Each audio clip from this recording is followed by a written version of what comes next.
space. So for example, if the particle does not exist at all in the outer time, it exists only in the inner time, its velocity will be summation of all c's from 1 to n over n, so it will equal to c. And if it exists in the outside time only without really going through the inner creation, but of course this is not possible. This is actually possible only for one directional, like for example black, dark energy, because it exists in orthogonal dimension. So it's actually only existing in the outside time for us, and therefore its velocity is zero, therefore its temperature is zero, and that's why it's dark. Okay, because it's not moving with relation to us. However, it's moving, but it's moving in the other direction, orthogonal direction. So it's affecting gravity, but not affecting heat or motion or electromagnetism, and that's why we see it zero. So this is the limit of dark energy. This is the limit of vacuum. This is the limit of void. This is the limit of vacuum. So the universe is actually fluctuating between this and this, between real time and imaginary time. So now, the state of vacuum from our point of view is C0, because it's creation in the inner time and no motion in the outer time. So it's a flat space, like the Bose-Einstein condensate. And this happens when the outer time, when the imaginary time is zero. Okay, because the complex time together, since it's hyperbolic, it's tr square minus ti square. So therefore this ti is actually interrupting the continuous flow. Tr is because it's moving at the speed of light, which is actually in its own frame. It is continuous because it's infinite, and therefore it's continuous creation. Therefore, if there is no external time, this will remain a flat space. Only when there is external time, this will interrupt the internal time, and therefore Ti cannot actually exceed Tr. So Ti can either be zero or maximum Tr. If it's zero, we have C0. If Ti equal Tr, we have Cc. This is actually also a vacuum, but it's a vacuum of higher level or higher dimension. So actually we have more than one level of vacuum. That's why we have actually 7 heavens and 7 earths. So there are 7 levels of vacuum, because we have 7 levels of time, 6 internal and 1 external. And for each level of vacuum, we have 1 level of void, which are the levels of earths. We have 7 earths and 7 heavens, 7 levels of vacuum and 7 levels of void. Okay, so this is actually equivalent to our normal physical world where we live. Our vacuum is C0, whereas the orthogonal vacuum will be 0C. Now, we can get to this either by restricting the time between 0 and Tr, or restricting the velocity between 0 and c. Because if you put Ti equal r equal Tr, then you will have x over c. Therefore, if you replace, you will get Ti equal 0 and v equal 0 for when they are equal. Okay, if Ti equals 0, you will get v equals 0, and if Ti equal Tr, you will get v equals c, as we already said. Now, so as I said, so the normal state of our vacuum happens when this imaginary is 0, imaginary velocity is 0, but actually this is not the external velocity, the total velocity.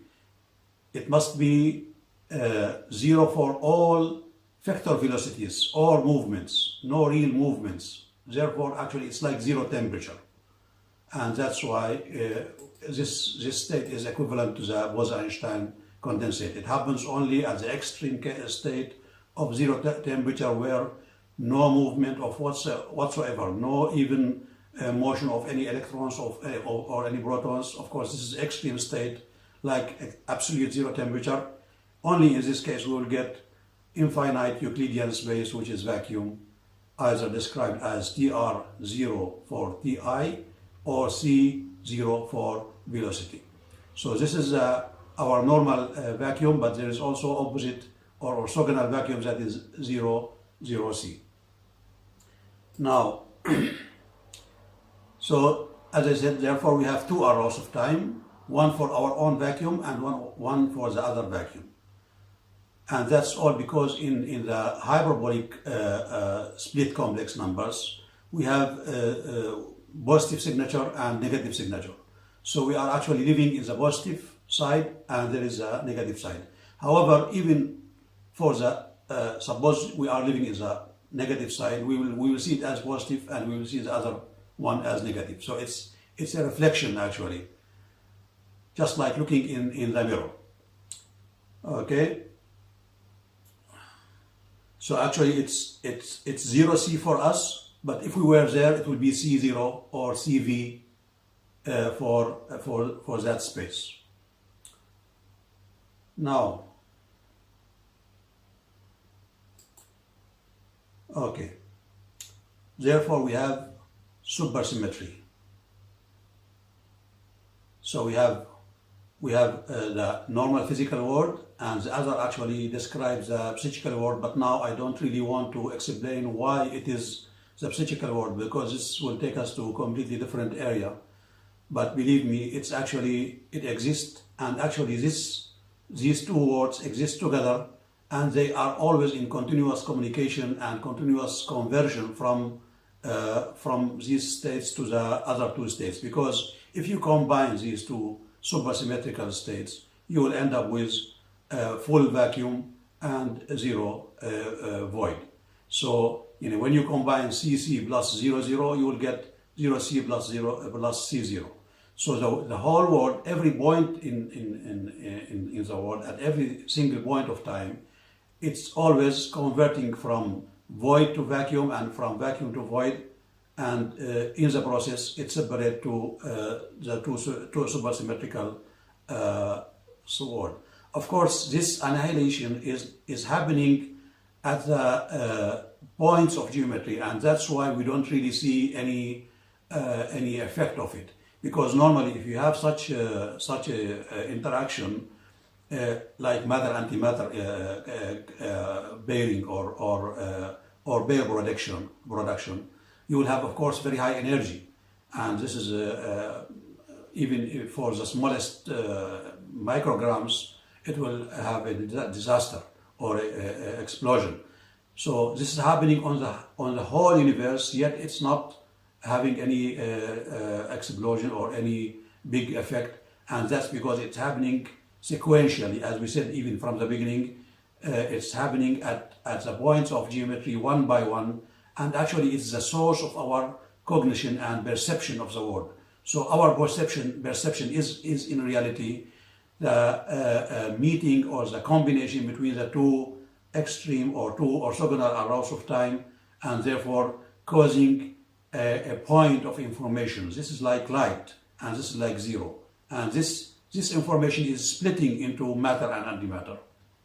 It's really very new idea. I don't know if this short description will be convincing, but anyway, let me now summarize for you the three possible states of the flow of complex time, which include the two arrows of time, and also the third, which is combining or making a new direction. Now, of course, we cannot really, as you know already, we cannot reach the speed of light by simple acceleration. But if you combine the two vacuum of C0 plus 0C, you will get CC, and therefore you will reach the speed of light only by pairing between matter and antimatter. So this means that we have actually three levels or three possibilities of the flow of time. Either the internal time is always less than the real time, which is our in our case, we are living in this world. Always we cannot interrupt the real flow more than the real time itself. So always our internal, our imaginary time, our normal time that we are living in is always higher than, smaller than the real time, and therefore we have normal matter. So we have this state CV.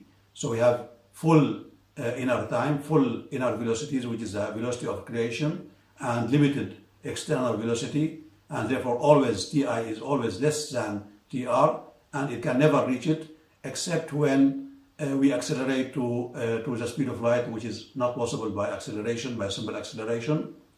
So this is our level of existence in the orthogonal direction, where Ti is higher than Tr. However, this equation is correct from our side, from our point of view. But if we were living in that plane, we will see Ti as real and Tr as imaginary.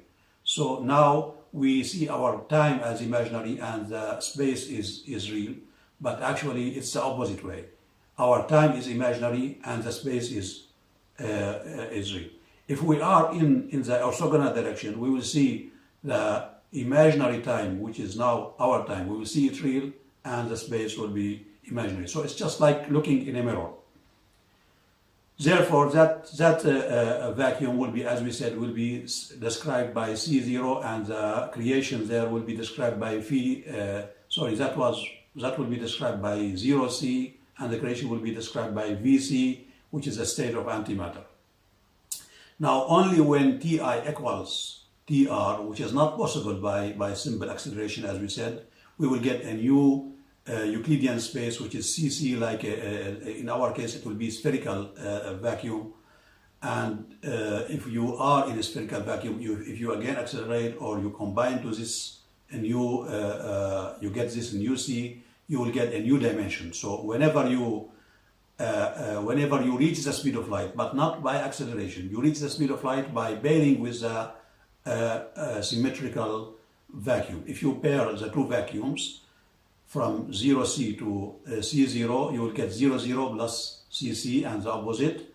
Then this new CC will be a new dimension or a new vacuum equivalent to the C0, but it's a higher level of dimension.